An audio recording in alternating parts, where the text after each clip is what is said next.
Hello बच्चों, आज हम लेके आए हैं ठोस अवस्था के दूसरे भाग को। यदि आपने इससे पहले वाली भागों की वीडियो नहीं देखा है तो इसी वीडियो का डिस्क्रिप्शन बॉक्स में जाइए, वहाँ पर लिंक पाइए। चलिए बच्चों, अब हम उदाहरण नंबर 10 से आपके स्क्रीन पर है, पढ़ते हैं। क्या कह रहा है? कह रहा है एक क्यूबिक यूनिट सेल में एक्स परमाणु कॉर्नर पर है और क्यूब सेंटर पर है, वाई क्यूब के आधे फेस पर है और क्यूब का सूत्र बताइए। चलिए बच्चों, क्वेश्चन आपके स्क्रीन पर पढ़ लीजिए। सबसे पहले हम निकालेंगे एक्स परमाणु के लिए। किसके लिए बच्चों? एक्स परमाणु के लिए। लिख रहे हैं हम यहाँ पर एक्स परमाणु के लिए। ठीक है, ठीक बच्चों, सबसे पहले हम क्यूब बनाएंगे और क्यूब जब बनाएंगे तो उससे हम ये पता करेंगे क्यूब के कॉर्नर कितने हैं। ठीक है बच्चों, आइए देखते हैं यहाँ पर।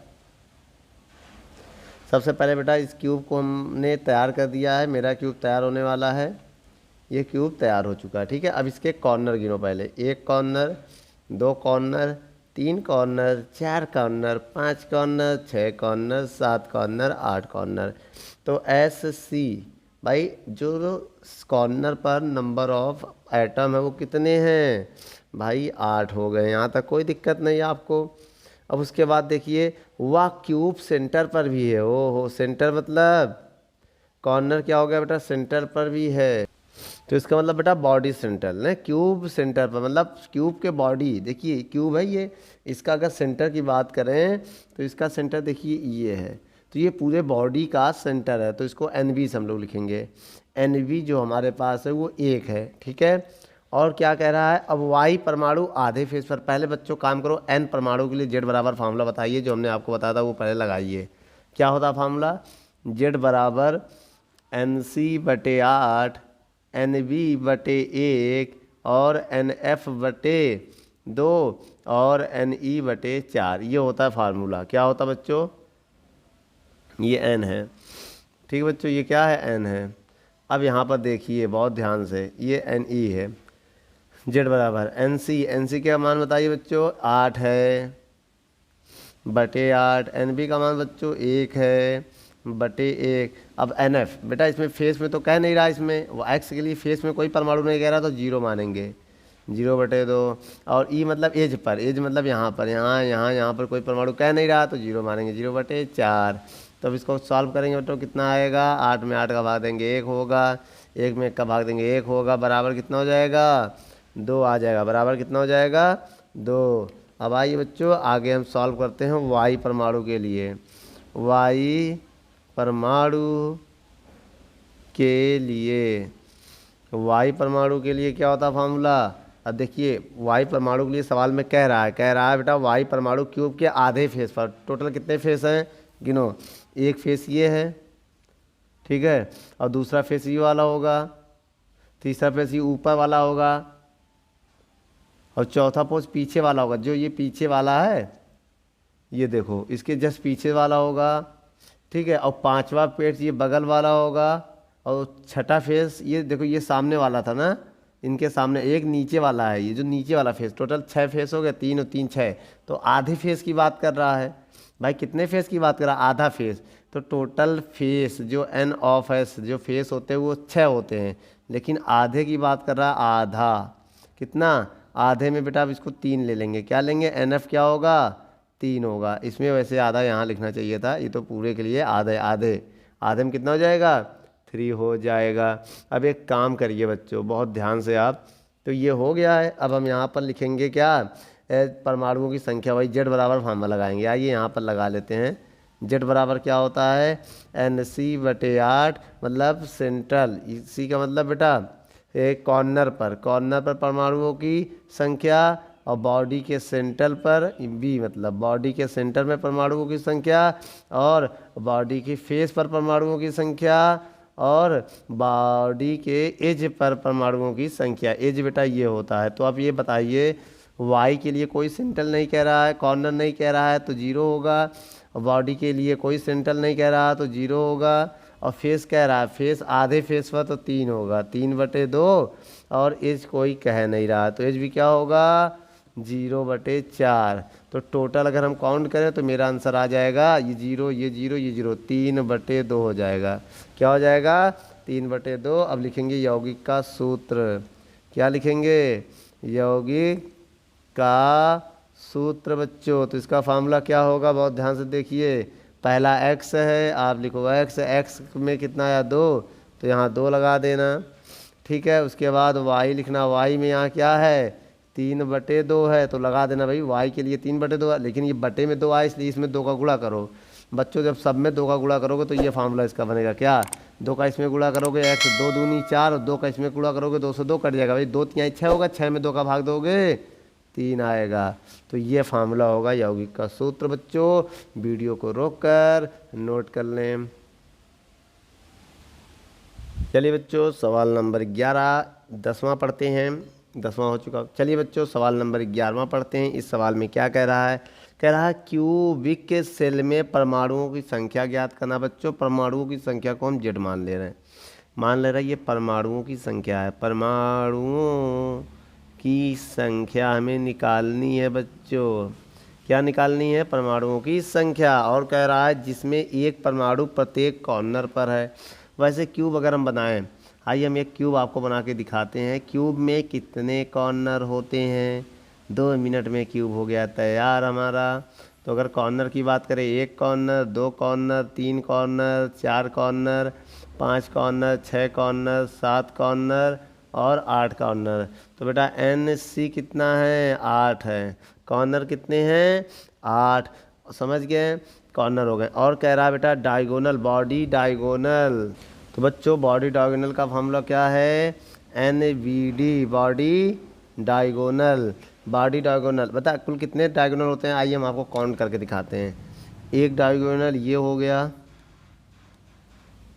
दूसरा डायगोनल ये हो गया, ठीक है, और तीसरा डायगोनल ये हो गया, और चौथा डायगोनल इस सिरे से इस सिरे वाला हो गया। कुल 4 डायगोनल है। 1 2 3 4। कुल कितने डायगोनल है बच्चों?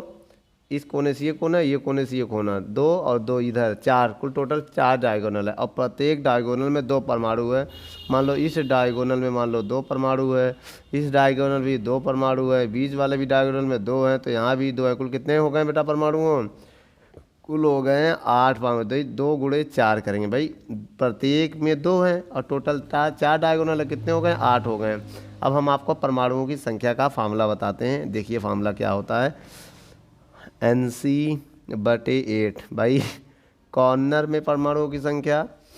NBC लगा देना यहाँ पर। क्यों C लगा देंगे? बॉडी के सेंटर पर भाई, केवल C लिखेंगे सेंटर, तो C से कॉर्नर भी होता है, C से सेंटर दिक्कत होगा। तो बॉडी का सेंटर पे परमाणुओं की संख्या, तो बॉडी के सेंटर पर 1 हो गए बटे में।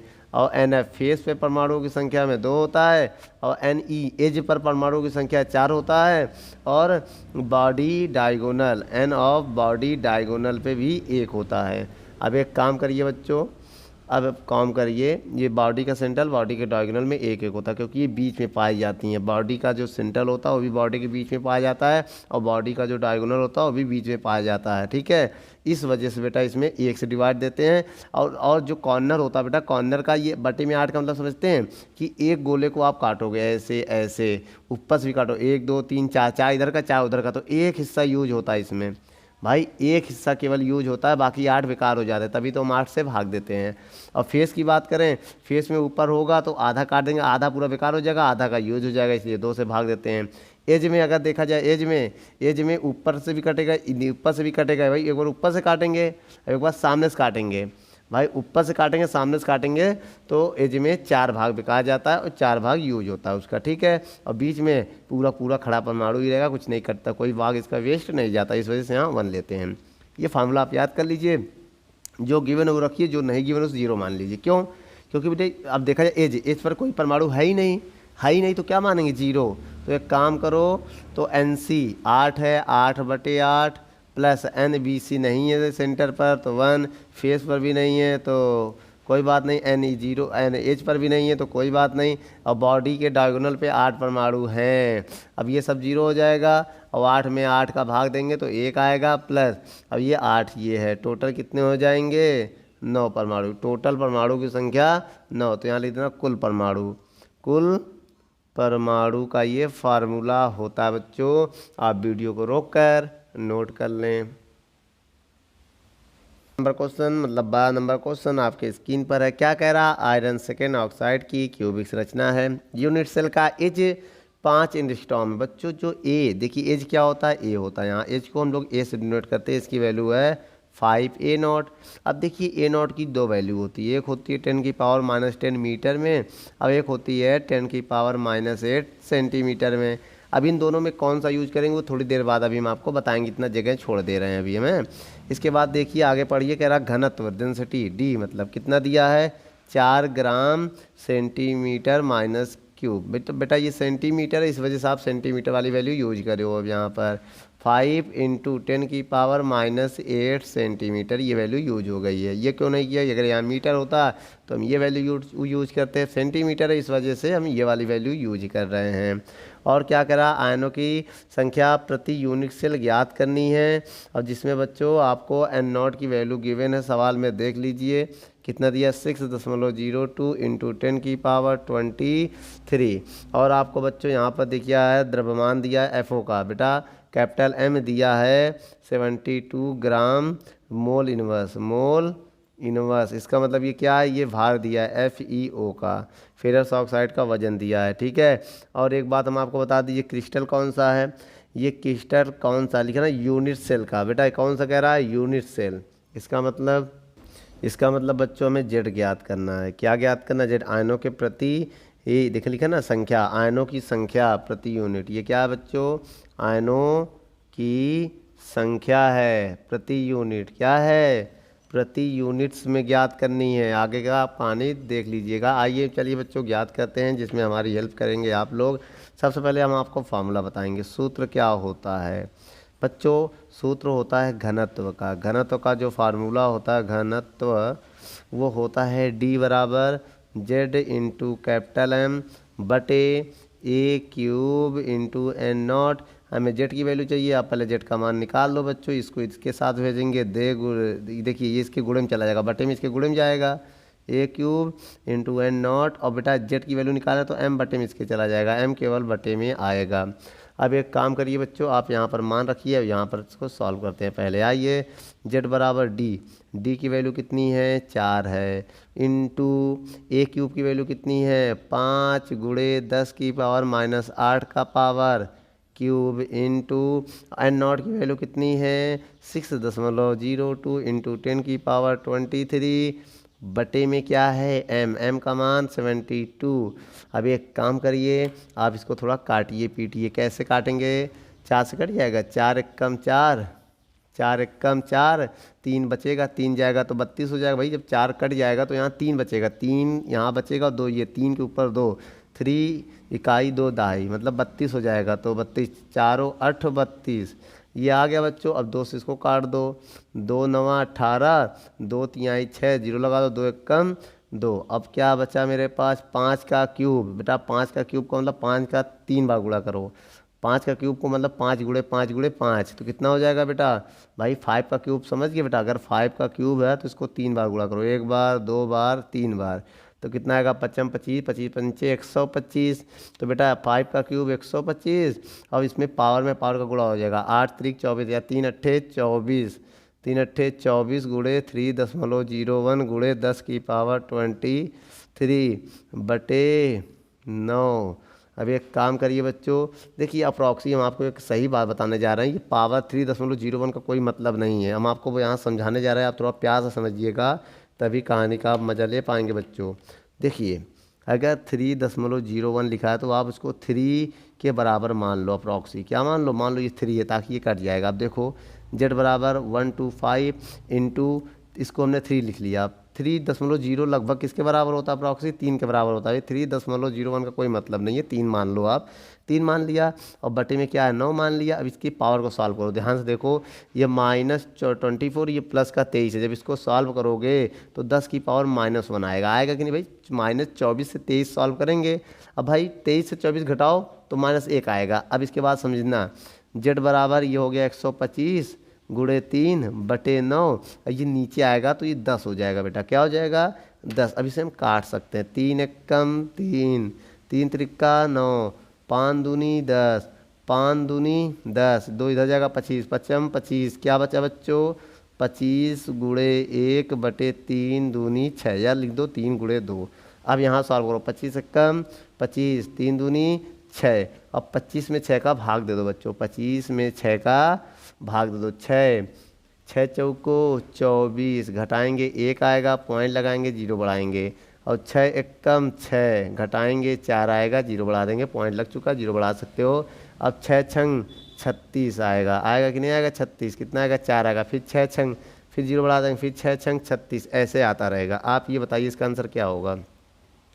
अप्रॉक्सी इसका आंसर लिख सकते हैं आप, क्या बच्चों 4.1, रिपीट करा ना, एक इसको छोड़ दो तो यहाँ 7 कर सकते हो, तो वो क्या आ गया बेटा, इतना आ गया 4.17। इसको अप्रॉक्सी 4 लिख सकते हो, लगभग लगभग, क्या लगभग क्या लिख सकते हो, 4 लिख सकते हो। इसको लगभग क्या लिख सकते हो, इसको लगभग 4 लिख सकते हो। तो बेटा ये आपके परमाणु की संख्या आ चुकी है, वीडियो को रोककर नोट कर लें। 13 नंबर सवाल को आपके स्क्रीन पर लेके आए हैं, देखिए पढ़िए क्या कह रहा सवाल को। कह रहा है एक यूनिट सेल के क्यूब में ए परमाणु कॉर्नर पर है, बी परमाणु फेस के सेंटर पर। तो यूनिट सेल के 2 कॉर्नर के 2 परमाणु लुप्त हो गए, तो यौगिक का सूत्र ज्ञात कीजिए। चलिए आइए पहले हम क्यूब बनाते हैं, तब फिर उसमें हम आपको प्यार से समझाते हैं, तभी आपको कहानी समझ में आने वाली है, वरना आपको समझ में नहीं आएगी। तो ये क्यूब बन गया, तो कॉर्नर गिनिए, 1 कॉर्नर, 2 कॉर्नर, 3 कॉर्नर, 4 कॉर्नर, 5 6 7 8। अब ये समझिए पहले किसके लिए बच्चों, पहले आइए ए परमाणु, ए परमाणु के लिए, ए परमाणु के लिए। अच्छा ये बताइए कॉर्नर की बात कर रहा है, ए परमाणु कॉर्नर पर है, कॉर्नर कितने थे, कॉर्नर होता है एनसी, कितने थे 8 होते हैं, गिन लो 1 2 3 4 5 6 7 8, देख लो ऊपर 4 नीचे 4, 8 हो गए। अब 2 लुप्त हो गए, क्या लिखोगे 2 लुप्त हो गए, लुप्त हो गए, कैसे पता, क्योंकि सवाल में कह रहा है 2 लुप्त हो गए। तो कितना बचेगा कॉर्नर पर, N6 बचेगा भाई, 2 लुप्त होगा तो 2 घटा दो भाई, 2 क्या करो घटा दो, घटा दो कितना आएगा 6 आएगा। अब ये NC मेरा कितना होगा, NC बराबर 6 लेंगे। और उसके बाद कह रहा है, बहुत ध्यान से देखिए, फेस सेंटर पर भी है, बी जो है परमाणु फेस सेंटर पर है, तो लिखेंगे बी परमाणु के लिए। बच्चों बी परमाणु के लिए देख लो, अब एक काम करो, बी परमाणु पहले यार इसमें जेड निकालना बहुत ज़रूरी था, ठीक है, तो एक काम करो, मान ले लेना अभी आगे निकाल दे रहे हैं। चलो अब बी परमाणु के लिए देख लो, अब बी परमाणु कहाँ पर है, फेस पर है, कितने फेस है यहाँ गिनो, 1 फेस, 2 फेस पीछे वाला है ये, तीसरा ऊपर वाला, फिर बगल वाला, फिर नीचे वाला, फिर सामने वाला, टोटल 6 फेस हैं। तो बेटा NF कितना होगा 6 होगा, किसके लिए 6 होगा, बाकी सब 0 होगा। तो एक काम करिए, यहाँ जेड निकालते, पहले ए के लिए, किसके लिए, ए के लिए, ए के लिए जेड का फार्मूला बताइए बच्चों। फार्मूला क्या होता है, फार्मूला होता है, बहुत सारे फार्मूले लें या जो है वही, देखिए फार्मूला ये तो होता है, अगर पूरी बात करें NC/8, NB बॉडी के सेंटर में 1, ठीक है, NF बटे कितना होता है बटे 2, उसके बाद NE/4, और इसमें एक और जोड़ना चाहो डायगोनल का, तो NS किसके बॉडी के डायगोनल में तो 1 आएगा, ये अगर जोड़ना चाहो तो जोड़ सकते हो, ठीक है, ऐसे 5 कर सकते हो। लेकिन ए के लिए केवल हमें NC दिया, देख लो 2 कम होने के बाद 6 दिया है, तो NC लेंगे, बाकी इसके सबको छोड़ देंगे। तो जेड बराबर 6/8, बाकी कोई बात नहीं कर रहा, देखो सेंटर पे कहीं नहीं रहा बात, तो 0 में, सेंटर में है भी नहीं तो 0, ठीक है, और फेस पे है, लेकिन बेटा बी के लिए हम किसके लिए निकाल लें, ए के लिए, तो यहाँ भी 0 मान लेंगे हम, सब 0 मान लेंगे हम, ठीक है। तो अब केवल कितना आ जाएगा, 2 से काटो, 2 तिहाई 6, 2 चौको 8, तो 3/4 आ गया, क्या आ गया 3/4। अब आइए परमाणु बी के लिए बेटा, बी के लिए, इसमें भी फार्मूला वही लगाएंगे, पूरा फार्मूला वही होगा, ठीक है, NF/2, NE/4, NBD/1। बच्चों अब आप बताइए, देखिए NC सेंटर पर तो नहीं कह रहा है बेटा बी के, केवल किस पे फेस पे कह रहा है, बाकी सब 0 मान लो, बाकी सब 0 मान लो, केवल फेस पे दिया 6/2, बाकी सब 0/4, 0/1। जब इसको हम सॉल्व करेंगे तो 0 3 एकम 2 एकम 2 तिहाई 6, बाकी सब जीरो हो जाएगा। तो कितना आ गया बच्चों 3। भाई जीरो हो जाएगा, 0 0 0 ये नहीं होगा, तो 6 में 2 का भाग दे दो 3 आ जाएगा। अब हम आपको फार्मूला बताने जा रहे हैं, यौगिक का सूत्र। यौगिक का सूत्र क्या होता है बच्चों, बहुत ध्यान से देखिएगा। ए के लिए कितना था 3/4, ए के लिए क्या 3/4, बी के लिए क्या था 3 था ना। अब एक काम करो, हम 4 से गुणा करने वाले हैं। किससे, अगर हम 4 से गुणा कर देंगे तो फार्मूला क्या होगा हमारा। तो एक काम करो, 4 से गुणा करो। 4 से जब गुणा करोगे तो 4 का इसमें गुणा करेंगे, 4 से 4 कैंसिल हो जाएगा, और बी में आएगा 4 तिहाई 12। कितना आ जाएगा 12। अब चाहे तो 3 से भाग भी दे सकते हो आप, 3 से भाग दे दो, ये भी फार्मूला सही है, ये भी सही है। अब चाहे 3 का भाग दे दो, 3 का भाग देंगे 3 एकम 3, एक आएगा, एक नहीं लिखा जाता है, 3 चौक 12 V4। तो ये फार्मूला आप मान सकते हो। ठीक है, दोनों सही हैं। आप गुणा भाग कर दो, दोनों में कोई फ़र्क नहीं पड़ेगा, चाहे अपने मन से आप गुणा कर दो, चाहे अपने मन से आप भाग दे दो, कोई फ़र्क पड़ने वाला नहीं है बच्चों। नोट कर लो वीडियो को रोक कर। चलिए बच्चों 14 नंबर सवाल को देखते हैं, क्या कह रहा है 14 नंबर सवाल। कह रहा है NaCl के एक यूनिट सेल में 4 फार्मूला यूनिट्स हैं। यदि यूनिट सेल की एज की लेंथ 0.564 नैनोमीटर है तो NaCl की डेंसिटी ज्ञात कीजिए। बच्चों हमें डी ज्ञात करना है, किसकी, NaCl की। और एक बात आप याद रखिए, 4 फार्मल यूनिट्स, इसका मतलब ये मालूम क्या, जेड है आपका, जेड आपको दिया 4, कहना ना ये 4 फार्मूला यूनिट्स है। और उसके बाद इसकी एज दिया है, एज लेंथ मतलब ए दिया है, कितना दिया है ए 0.564 नैनोमीटर। और एक बात बच्चों और हम आपसे कहना चाहते हैं, जो नैनोमीटर की वैल्यू होती है वो क्या होती है, आप बता सकते हैं। देखिए बहुत ध्यान से अगर आप देखेंगे तो हम इसकी वैल्यू आपको हम बताने जा रहे हैं। सबसे पहले आपको करना क्या है, देखिए जो नैनो की वैल्यू होती है वो सेंटीमीटर में होती है 7, सेंटीमीटर की बात कर रहे हैं, नैनो में मीटर में 9 होती है, याद रखना 7 होती है, यहाँ रख दो बेटा। तो ये हो जाएगा 0.564 इंटू 10⁻⁻7 सेंटीमीटर में, और मीटर में ये 9 हो जाएगी, ठीक है। अब एक काम करो बेटा, पॉइंट में, पॉइंट इधर ले जाएंगे तो 10 से गुणा 10 से भाग करेंगे, अगर 10 से गुणा कर दिया तो पॉइंट इधर चला गया, एक संख्या इधर चला जाएगा, और 10 से अगर हम भाग देंगे तो 10 ऊपर जाके माइनस होगा, तो 10⁻⁻1, और ये मतलब भाग देना, भाई 10 नीचे लगाओ या 10⁻⁻1 करो, मतलब एक ही है। तो ये कितना हो जाएगा बच्चों 5.64 इंटू 10⁻⁸ सेंटीमीटर, ये हो जाएगा एज। हमारे पास एज मिल गया बच्चों हमको, और हमको जेड मिल गया, और हमको एन मिल गया। अब रह गया परमाणु भार। तो बच्चों आइए NaCl का परमाणु भार निकालते हैं। NaCl है ना, तो NaCl का परमाणु भार कैसे निकलेगा, Na का 23 होता है, Cl का 35.5 होता है, टोटल हो जाएगा 58.5 जब हम जोड़ेंगे बेटा। Na का भार 23, Cl का भार ये हो जाएगा। अब आइए बच्चों हम आपको घनत्व का फार्मूला बताते हैं। घनत्व का जो फार्मूला होता है वो D बराबर होता है Z गुणे M बटे A³ इंटू N0, ये होता है। अब यहाँ से बच्चों अगर हम बात कहें आपसे कि यहाँ से हम जेड की वैल्यू हमें निकालनी है, तो यहीं पर आइए स्टार्ट करते हैं, या तो यहाँ रख देते हैं।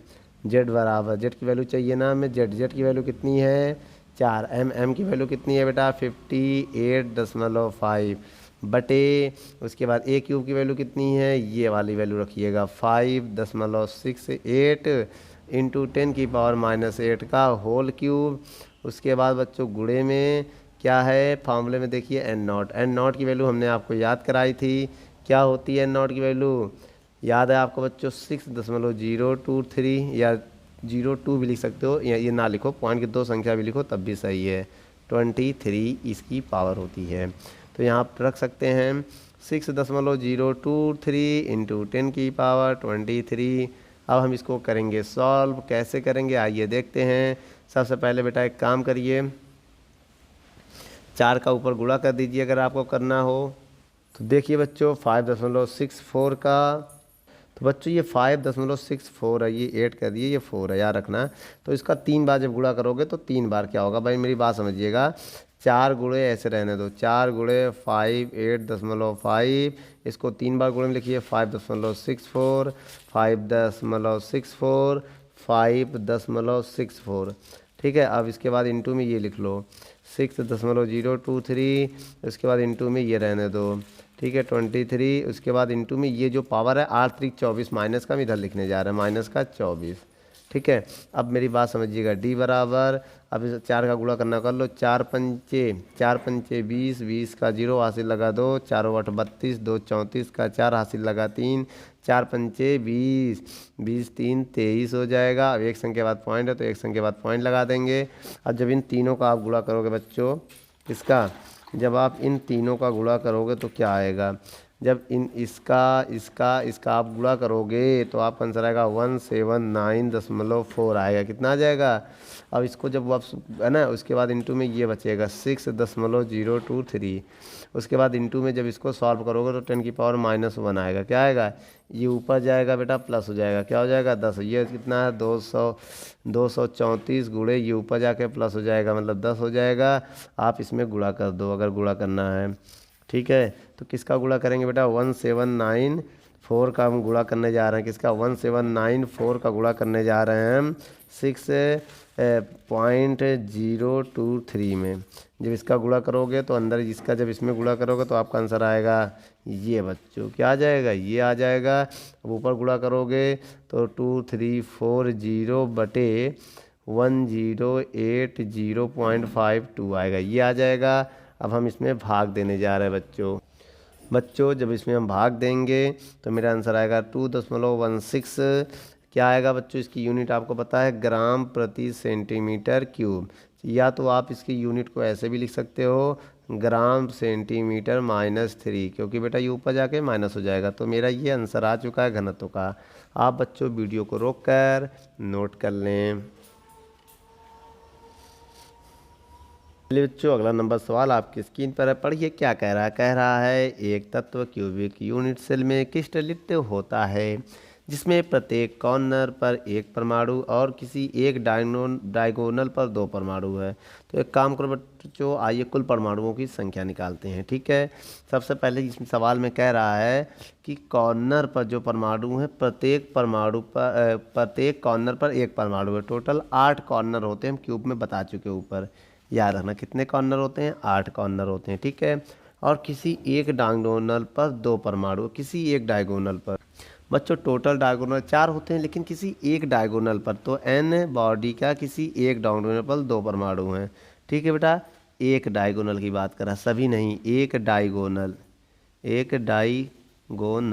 अगर बच्चों इस सभी डायगोनल कहता, प्रत्येक डायगोनल कहता तो एक डायगोनल पर 2, तो टोटल होते हैं 4 से गुणा कर देते 8 आता, लेकिन किसी एक की बात कर रहा है, ठीक है। अब यहाँ अगर हम निकालें यो क्या जेड बराबर फार्मूला होता है NC/8 बताया था, और NVD/1, बाकी सबको छोड़ दिया। अब इसमें 5 होते हैं ऐसे, बाकी हमने छोड़ दिया, क्यों 0 हो जाएगा तो क्या फ़ायदा लिखने से हैं। तो NC/8/8, NV की वैल्यू 2/1।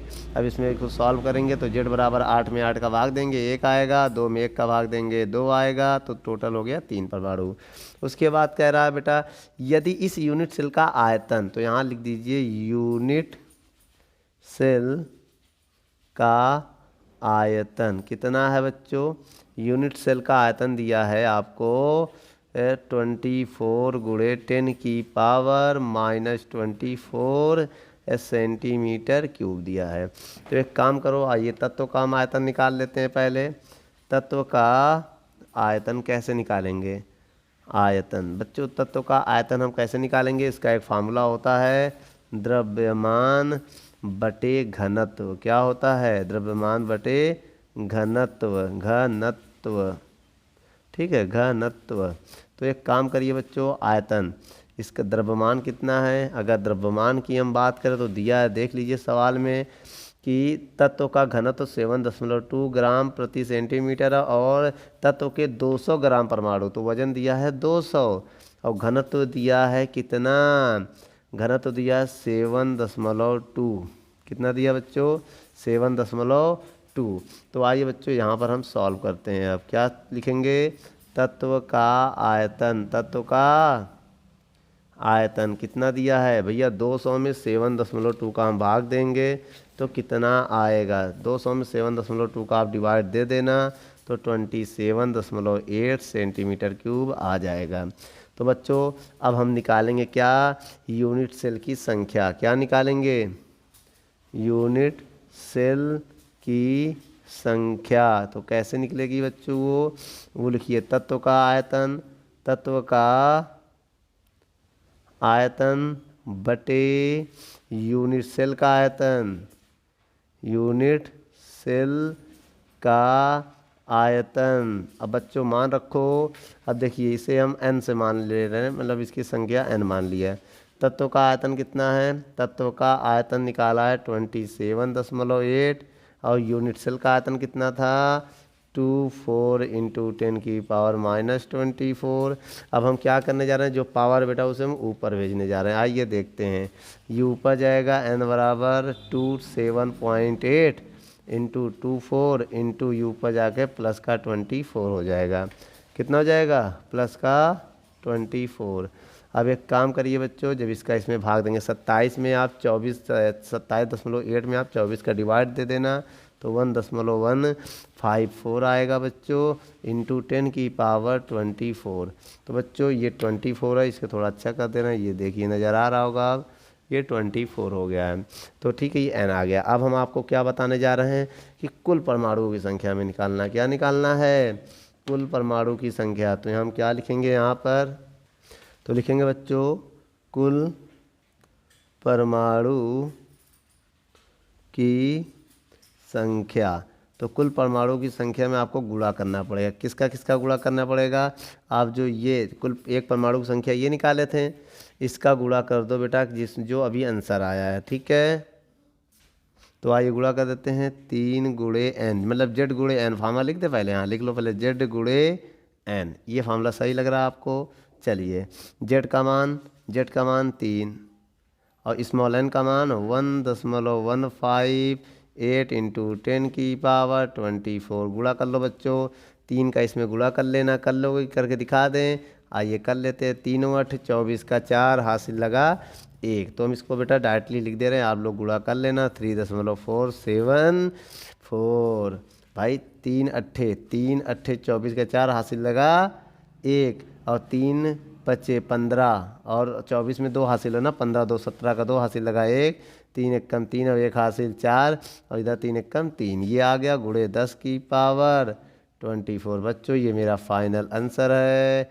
आप वीडियो को रोककर नोट कर लो।